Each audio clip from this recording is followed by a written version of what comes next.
திரு Vanniyarasu sir, நீங்கள் ஸ்ட்ராங்காக இருக்கிறீங்க, இன்டாக்டாக இருக்கிறீங்க. எதிர்கட்சிகள் எப்படி இன்டாக்டாக இருக்கிறாங்க உங்களுடைய பார்வையில்? இல்லை, நாங்கள் எங்கள் கூட்டணி தான் நாங்கள் பார்க்க முடியும், பேச முடியும். இப்போ விடுதலை சிறுத்தைகள் வந்து இன்றைக்கி திராவிட முன்னேற்ற கழகத்தின் தலைமையிலான மதச்சார்பற்ற முற்போக்கு கூட்டணியில் கடந்த 2017 இருக்கிறோம். 19 வெற்றி, 21 வெற்றி, 24 வெற்றி, உள்ளாட்சி மன்ற தேர்தலில் வெற்றி, இப்படி தொடர் வெற்றிகளில் இந்த கூட்டணியில் இருக்கிறோம். பாஜக ஆர்எஸ்எஸ்னுடைய அந்த சனாதன கொள்கைக்கு எதிராக இடதுசாரிகள், மறுமலர்ச்சி திராவிட முன்னேற்ற கழகம், இப்படி காங்கிரஸ் பேரியக்கம் எல்லோரும் இணைந்து இன்றைக்கி இந்திய அளவில் வந்து பாஜக அப்படிங்கிறது வந்து ஒரு மிக மோசமான ஒரு வலதுசாரி அல்லது வந்து ஒரு இந்து ராஷ்டிரத்தை அவங்க வந்து அமைக்க முயற்சி செய்கிறாங்க. அது அரசியல் அமைப்பு சட்டத்துக்கு எதிரானது. புரட்சியாளர் அம்பேத்கர் யாத்து தந்த அந்த அரசியலமைப்பு சட்டத்தை அவங்க வந்து அழிக்க நினைக்கிறாங்க. அப்போ இதை பாதுகாக்க வேண்டிய ஒரு தொலைநோக்கு பார்வை இருக்குது. அப்படிங்கிறதுனால தான் 2021 எங்களுக்கு வந்து 6 தொகுதி தான் கொடுக்குறாங்க. ஆனால் அதே திமுக கூட்டணியில் 2011 வந்து நாங்கள் வந்து இங்கே 9 சீட்டும், புதுச்சேரியில் 1 வாங்குகிறோம். மொத்தம் 10 சீட்டு நாங்கள் வந்து வாங்குகிறோம். அதுக்கு முன்னாடி வந்து திமுக கூட்டணியில் 10 தொகுதிகளை வாங்கியிருக்கிறோம். ஆனால் இந்த இடங்களில் வந்து நாங்கள் வந்து ஏன் வந்து 6 சீட்டுக்கு ஒப்புக்கொண்டு எங்களுடைய தலைவர் அன்னைக்கே வந்து பேட்டியில் சொல்லும் பொழுதே சொல்கிறாரு, எங்களுக்கு வந்து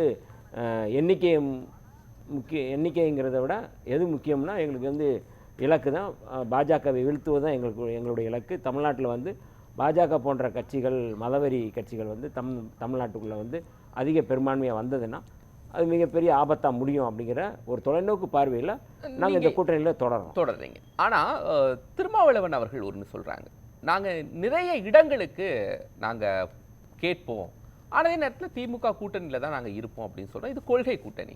அதே நேரத்தில் பாமகவும் தன்னை கொள்கை கூட்டணி அப்படின்னு தான் சொல்கிறாங்க, கொள்கை கூட்டணி உருவாக்குவோம் அப்படின்னு. இந்த இடத்துல 2 பேருக்கும் ஒரு சேலஞ்ச் உருவாகுது இல்லை? இல்லை, நீங்கள் நிறைய இடங்கள் யாரு கொடுப்பீங்க அப்படிங்கிறதுல அதிமுக கூட்டணி வலுவாக இல்லைன்னா அதை வச்சு தான் நீங்கள் இங்கே சீட்ஸ் கேட்க முடியும். இல்லை, எங்கள் தலைவர் வந்து அன்னைக்கு வந்து விழுப்புரத்தில் நடந்த அந்த விடுதலை சிறுத்தைகள் கட்சியினுடைய அங்கீகார வெற்றி விழாவில் பேசும்போது சொன்னார், திராவிட முன்னேற்ற கழகத்தினுடைய தலைமையிலான அணியில் நாங்கள் தொடருவோம், கூடுதல் இடங்களை பெறுவோம், கூடுதல் இடங்களுக்காக வேறு கூட்டணிக்கு நாங்கள் தாவ மாட்டோம். இதுதான் அவர் வந்து சொன்னார். அப்போ இப்போவும் நாங்கள் அதை சொல்கிறோம். எங்களுக்கு வந்து சீட்டு பேரம் பேசி இல்லைனா வந்து அங்கே போகிறது இங்கே போகிறது அப்படிங்கிற அலைபாயிற எண்ணம் இல்லை. நாங்கள் மிக தெளிவாக இருக்கிறோம். திராவிட முன்னேற்ற கழகத்தின் தலைமையிலான அணிகளை தொடர்வது. எல்லாரும் கொள்கை கூட்டணி, நீங்க கொள்கை கூட்டணி சொல்றீங்க, பாமக கொள்கை கூட்டணி சொல்றாங்க, அதிமுக கொள்கை கூட்டணி சொல்றாங்க. மக்கள் யாரை சூஸ் பண்ணுவாங்க? அதுதான் நீங்கள் வந்து ஒவ்வொருத்தரும் வந்து ஒரு கொள்கையை முன்னெடுத்து சொல்கிறாங்க. இப்போ எங்களுக்கு வந்து மரியாதைக்குரிய கணேஷ்குமார் அவர்கள் சொல்லும்போது சமூக நீதி பற்றி பேசுகிறாரு. விடுதலை சிறுத்தைகளும் அந்த சமூக நீதி கொள்கை, அவங்க வந்து சாதிவாரி கணக்கெடுப்பை பற்றி பேசுகிறாங்க. நாங்களும் சாதிவாரி கணக்கெடுப்பு நடத்துகிறோம். ஏன் பாமகவும் விடுதலை சிறுத்தைகளுமே இணைந்தே வந்து நாங்கள் வந்து சாதிவாரி கணக்கெடுப்பு தொடர்பாக வந்து மாநாடை நடத்தியிருக்கிறோம். பொது அதில் வந்து நாங்கள் வந்து கருத்தரங்கங்கள் நடத்தியிருக்கோம். அதில் எங்களுக்கு எந்த மாற்று கருத்தும் இல்லை. இப்போ இருக்கிற இந்த நிலைப்பாட்டில் அவங்க வந்து அவரே சொன்னார், 2014 நாங்கள் வந்து பாஜக அணியில் தான் இருக்கிறோம் அப்படின்னு அவரே வந்து சொல்கிறாரு. நாங்கள் வந்து விடுதலை சிறுத்தைகள் வந்து திராவிட முன்னேற்ற கழகத்தின் தலைமையிலான அணியில் நாங்கள் தொடரோம் அப்படின்னு நாங்கள் வந்து சொல்கிறோம். இது வந்து 2026 தொடரும். ஒவ்வொருத்தருக்குமான ஒரு நிலைப்பாடு. இப்போ வந்து இந்த அணியை பொறுத்தளவு வந்து இனி யார் வரணும் அல்லது வந்து இன்னும் யாராவது சேர்க்கணும் அப்படிங்கிற எதிர்பார்ப்பு இல்லை. வந்தால் அது திராவிட முன்னேற்ற கழகத்தின் தலைமை வந்து முடிவு செய்யும். அதில் பிரச்சனை இல்லை. ஆனால் அந்த இடத்துல தான் கணேஷ்குமார் சொல்றாரு, பாமக தங்களை ஸ்ட்ரென்தன் பண்ணும், இன்னும் வலுவாக்கும், அதுக்கு பிறகு கூட்டணியை கட்டமைக்கும் அப்படின்னு சொல்றாரு. அப்படி அவங்க கூட்டணி கட்டமைக்கும் போது விடுதலை சிறுத்தைகளுடைய அந்த நிலை, அதனுடைய ஸ்ட்ரென்த் என்ன ஆகும்? இல்லை, அதாவது பாட்டாளி மக்கள் கட்சிக்கு பிறகுதான் விடுதலை சிறுத்தைகள் வந்து அரசியல் களத்தில் வந்து நாங்கள் வந்து ஸ்ட்ரென்த் ஆகிக்கிட்டு இருக்கிறோம். அவங்களும் வந்து இந்த காலத்தில் அவங்களும் நிற்கிறாங்க. நாங்கள் வந்து ஒன்றும் யாரையும் நாங்கள் வந்து குறைச்சி மதிப்பில்லை. பாமகவை குறைச்சி மதிப்பிடுறது, மற்ற கட்சிகளை நாங்கள் குறைச்சி மதிப்பில்லை. எங்களுடைய வலிமையை, எங்களுடைய ஸ்ட்ரென்த்தை நாங்கள் கூட்டுறதுக்கு தான் நாங்கள் முயற்சி பண்ணுறோம். யாரையும் நாங்கள் வந்து அவங்கள பார்த்து இவங்களை பார்த்து நாங்கள் வந்து சூடு போட்டுருக்கிறது இல்லை. நாங்கள் தெளிவாக இருக்கிறோம். அம்பேத்கருடைய புரட்சியாளர் அம்பேத்கர் கொள்கை, தந்தை பெரியாருடைய கொள்கை. இன்றைக்கி வந்து தமிழ்நாட்டில் வந்து தந்தை பெரியாருக்கு எதிராக வந்து சீமான் வந்து அவதூறு பேசும்போது, இழிவுபடுத்தும் போது மருத்துவர் ராமதாஸ் அவர்கள் கண்டிக்கத்தான் செஞ்சார். அது வந்து அது ஒரு நல்ல பார்வை தானே, அதில் வந்து எந்த மாற்று கருத்தும் இல்லை. இன்றைக்கி தமிழ்நாட்டை பொறுத்தளவு வந்து தந்தை பெரியார் இல்லாமல் எந்த அரசியலும் இல்லை. ஆனால் தந்தை பெரியாரை வந்து இழிவுபடுத்துறது, அவமானப்படுத்துறதுன்னா அது வந்து சங்பரிவார கும்பலுடைய பின்னணியில் தான் செய்கிறாங்க. அதிமுக அதைத்தான் சொல்கிறேன். பாமக எதிர்ப்பு தெரிவித்தாங்க. இல்லை நீங்கள் அதிமுக எதிர்ப்பு அப்படிங்கிறது அதிமுக ஒன்றும் பெருசாக எதிர்ப்பு தெரிவிக்கல. அதிமுக வந்து விடுதலை சிறுத்தைகள் எதிர்ப்பு தெரிவித்தது மாதிரிலாம் வந்து ஒன்றும் பெருசாக வந்து எதிர்ப்பு தெரிவிக்கல. அவர் போகிற போக்கில் அதை வந்து சொல்லிட்டு போனார். நீங்க இன்டாக்டா இருக்கீங்க சார், ஒரு கூட்டணியில் இன்டாக்டா இருக்கீங்க. ஆனா ஆப்போசிட்ல எதிரணிகள் எல்லாமே பிரிந்து இருக்கிறது அப்படிங்கிறது திமுக கூட்டணிக்கு ரொம்ப வலுவா இருக்கு அப்படின்னு நீங்க நினைக்கிறீங்களா? இல்லைங்க, அதை வச்சே வெற்றி பெற்று விடலாம் அப்படி. பாஜக இந்தியா முழுக்க ஒரு ரோல் பண்ணும். ஆல் இண்டியா லெவலில் மாநில கட்சிகளை பலவீனப்படுத்துவது அப்படிங்கிறது ஒன்று தான் அவங்களோட அஜெண்டா. ஆர்எஸ்எஸ்னுடைய அஜெண்டா அதுதான். சாதி ரீதியாக பிரிக்கிறது, மத ரீதியாக அவங்கள வந்து ஒன்றுபடுத்துவது அப்படிங்கிறது அவங்களுடைய அஜெண்டா. இந்தியா முழுக்க அது நடக்குது. மாநில கட்சிகள் வலிமையானால் நம்ம வந்து வளர முடியாது அப்படிங்கிறது அவங்களுடைய நிலைப்பாடு. அப்போ வந்து அவர்கள் வந்து மாநில கட்சிகளை வந்து பலவீனப்படுத்துறது, அவங்களுடைய வலிமையை வந்து குன்ற செய்வது அப்படிங்கிறது ரொம்ப இயல்பான அதுக்கு இன்றைக்கி திராவிட முன்னேற்ற கழகத்தின் தலைமையிலான அணி ஒன்று இருக்குது, அது ஸ்ட்ரென்த்தாக இருக்குது, அவங்க தான் மாநில கட்சி, அவங்க தான் ஆள போகிறாங்கன்னா அதை வந்து சீர்குலைப்பது அப்படிங்கிறது ஒரு நிலைப்பாடு. அதற்கு பல பிளேயர்ஸ் இறக்கி விடுறது. அதில் ஒரு பிளேயர் தான் சீமான், இன்னொரு பிளேயர் வந்து விஜய். இது வந்து இயல்பானது. அதிமுக வந்து வலிமையாக வந்து மாநில கட்சியாக இருக்குது, அது வலிமையான ஒரு கட்சி, அதுவும் வந்து மாநில உரிமை பேசக்கூடிய கட்சி தான். ஆனால் அந்த கட்சியை இன்றைக்கி என்னவா மாற்றிருக்கிறாங்க, எப்படி அதை வந்து நிலகுலையை வச்சுருக்கிறாங்க, இன்றைக்கி எந்த மாதிரி சூழலில் அதை கொண்டு போய் நிறுத்தியிருக்கிறாங்க அப்படிங்கிறது அது ஒற்றை உதாரணம் தான். இப்போ ஒன்று சொல்கிறாங்க சார், இப்போ அதிமுக எடப்பாடி பழனிசாமி என்ன சொல்கிறாரு, கட்சியினுடைய பொதுச்செயலாளர் என்ன சொல்கிறாரு, நாங்கள் 6 மாதத்துக்கு பிறகு கூட்டணி குறித்து பேசுவோம், அமைப்போம் அப்படின்னு சொல்கிறாரு, பேசுவோன்னே சொல்கிறாரு. ஆனால் பாஜக அண்ணாமலை சொல்கிறாரு எங்களிடம் கூட்டணிக்காக தவம் இருக்கிறாங்க அப்படிங்கிறாரு. இந்த ரெண்டும் சூசகமாக ஏதோ ஒரு பாயிண்ட்ல இணையும் அப்படின்னு நீங்க பாக்குறீங்க. அதாவது கூட்டணியை வெளிப்படுத்துற ஒரு முறையா பாஜகவுக்கு இங்க என்ன இருக்கு? இல்ல கூட்டணி பாஜக வந்து யார் முதுகுல அது ஏறி தான் அது வந்து விளையாடணும். அதிமுக கூட நிற்கணும், இல்லை பாமக கூட நிற்கணும், யாராவது ஒருத்தர் வரணும் அவங்களோட. பாஜகவுக்கு இங்கே என்ன இருக்குது? ஒன்றுமே இல்லை. வாய்ச்சவடால் மட்டும் அவர் வந்து அவங்க பேசி அதை வந்து தன்னை வந்து மத்தியில் ஒன்றியத்தில் வந்து தான் வந்து அதிகாரத்தில் இருக்குங்கிறத அந்த அதிகார திமிரில் ஆணவத்தில் இன்றைக்கி வந்து தேவையில்லாத பேச்சுக்களை குற்றச்சாட்டு சொல்கிறது, 1000 கோடி ஊழல்னு சொல்கிறது. 1000 கோடி ஊழலுக்கு எதிராக அவங்க வந்து டாஸ்மாக் போராடினாங்களா அல்லது வந்து மது ஒழிப்புக்காக போராடினாங்களா? இதெல்லாம் ஒரு குழப்பத்தை விளைவிப்பு. அவரே சாட்டையால் அடிச்சுக்கிறது, இது ஒரு கவன ஈர்ப்புக்காக பேசுகிறதே ஒழி அதில் ஒன்றுமே இருக்காது. அதனால் வந்து பாஜக இங்கே வந்து பாஜகவையும் பாமகவையும் நீங்கள் ஒப்பிட்டு பாருங்கள், ஒப்பிட முடியுமா? யார் வந்து பெரிய கட்சி? பாஜக பெரிய கட்சியா பாமக பெரிய கட்சியா? சார் இல்லை பாஜக பெரிய கட்சியா விடுதலை சிறுத்தைகள் பெரிய கட்சியா? ஆல் இண்டியா லெவலில் நீங்கள் இருக்கலாம், மாநில அளவில் வலிமையான கட்சி யாருங்க? ஆனால் இன்னைக்கு இவங்க முன்னெடுத்திருக்கக்கூடிய ஒரு விஷயம், டாஸ்மாக்ல நீங்க சொன்ன மாதிரி 1000 கோடி ஊழல் அப்படின்னு 2011 திமுக கூட்டணியினுடைய மிகப்பெரிய தோல்விக்கு காரணம் அப்படிங்கிறது 2G ஸ்பெக்ட்ரம் தான். அதே மாதிரியான ஒரு விஷயத்தை இப்போ எடுத்துக்கிறது அப்படிங்கிறது கூட்டணியை சீர்குலைய வைக்கும். அதை தான் கட்டமைக்க முயற்சி பண்ணுறாங்க. ஊழல் அப்படிங்கிறத வந்து எந்த இதுவுமே இல்லாததை நீங்கள் வந்து ஊதி பெருசாக்கி அதை வந்து மக்கள் மத்தியில் கொண்டு வர்றது அப்படிங்கிறத கொண்டு போயிட்டு இருக்கிறாங்க. இந்த வழக்கை பொறுத்தளவு வந்து பல முறை நம்ம வந்து பேசியிருக்கிறோம்.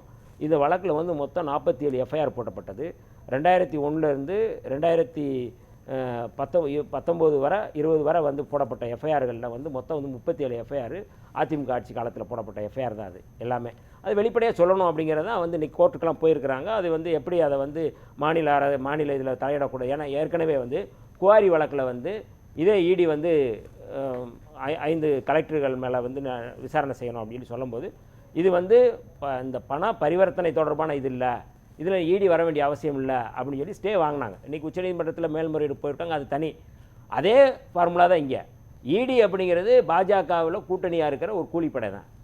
என்ஐஏ ஒரு கூலிப்படை, சிபிஐ ஒரு கூலிப்படை, பாஜகவுடைய கூலிப்படை தான். ஆனால் ஊழல்னு திரும்ப சொல்லும்போது டெல்லியில் என்ன உருவாச்சு நீங்கள் பார்த்தீங்க, தெலுங்கானாவில் என்ன இல்லை நீங்கள் அதுதான் அதே மாதிரி மக்கள்கிட்ட அந்த சூழல் போயிடும்ல. இல்லை நீங்கள் பங்கு பத்திர ஊழல் அப்படிங்கிறது பாஜக செஞ்ச மிகப்பெரிய இமாலய ஊழல். அதை பற்றி யாராவது பேசுகிறாங்களா?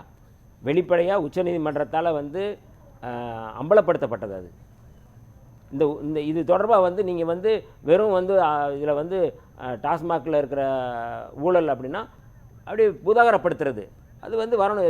ஸ்பெக்ட்ரம் என்னாச்சு 2G, அதில் வந்து ஒன்றுமே இல்லைன்னு சொல்லி தானே விடுதலை ஆனாங்க. அதுபோல் தான் வந்து இதாகும். இது வந்து தேர்தல் நேரத்தில் திட்டமிட்டு பாஜகவால் முன்னிறுத்தப்படுகின்ற ஒரு தந்திர உத்தி. இது வந்து எடுபடாது. இந்த தந்திர உத்தி இப்படி எடுத்துக்கங்க சார். 2011 2G ஸ்பெக்ட்ரம் வைக்கும்போது அது ஒரு அவதூறு அப்படின்னு தான் முன்வைத்தீங்க. ஆனா அப்பவும் கூட்டணி இருந்துச்சு, வெற்றி பெற முடியல. இன்றும் நீங்க கூட்டணி இருக்கு, இது அவதூறுன்னு தான் கொண்டு போறீங்க. ஆனா மக்கள் அன்றைக்கு இருந்த சூழல் அப்படிங்கிறது வேற. இன்னைக்கு சோசியல் மீடியாக்கள் எல்லாம் நீங்கள் வந்து ஃபேக்ட் செக் பண்ணாலே வந்து எல்லாம் கடகடன்னு எல்லாமே தெரிஞ்சுது. இப்போ எப்படி 47 எஃப்ஐஆர் எப்படி போடப்பட்டது எப்படி தெரியும்? இதுக்கு முன்னாடி தெரிஞ்சதா? இன்றைக்கி வெளிப்படையாக தெரியுது. இன்னும் வந்து இடி வந்து வெளிப்படுத்தலை. இடி சொல்கிறதுக்கு முன்னாடி அண்ணாமலை இந்த 1000 கோடி ஊழல்னு சொன்னார். இடி முதல்ல சொன்னாதான் அண்ணாமலை முதல்ல சொன்னாரா? அதை நீ இப்போ சொல்ல முடியுமா, விவாதிக்க முடியுமா? யார் முதல்ல சொன்னாங்க? அப்போ யாருக்கு கொடுக்குறாங்க? நான் அந்த கூட்டணிக்குள்ள வரேன், அந்த கேஸுக்கு உள்ள நான் போகல. 2011 ஈழத்தமிழர் பிரச்சனை 2G ரெண்டும் தான் மிகப்பெரிய டிராபேக்காக இருந்து.